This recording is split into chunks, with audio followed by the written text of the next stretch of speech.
Ito yung dalawang aso na. Masyadong confident sa nabili nilang toothpaste. Pwede nga. Sigurado akong hindi close up ang toothpaste nila kasi ayaw nilang lumapit sa isa't isa. Kaya ayaw nagpapagandahan na lang sila ng mga ngiti sa medyo malayo. Gusto mo bang malaman ang dahilan kung bakit tamad ka? Sakit mo naman magsalita.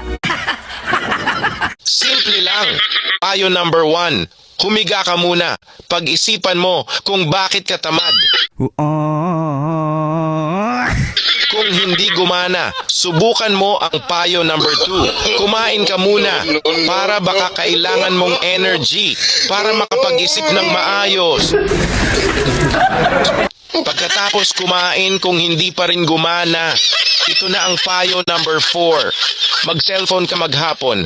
Baka sakali may makita kang video na nagsasabi kung bakit ka tamad.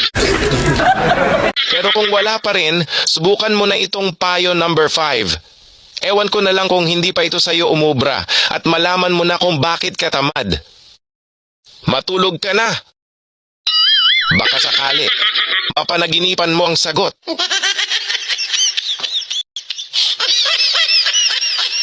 Kawawa naman ang predator na ito.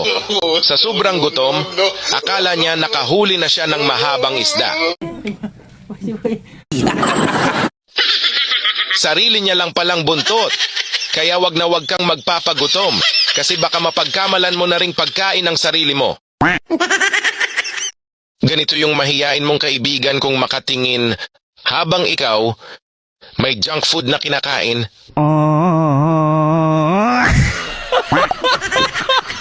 Yung hindi maipinta ang mukha mo kasi parang ayaw ka nang patulugin ng boss mo. Wala ka pang ang tulog mag-umagang bantay pero kape pa rin ang inihanda sa'yo. Really? Tapos, hindi man lang sinamahan ng burger. Aray ko.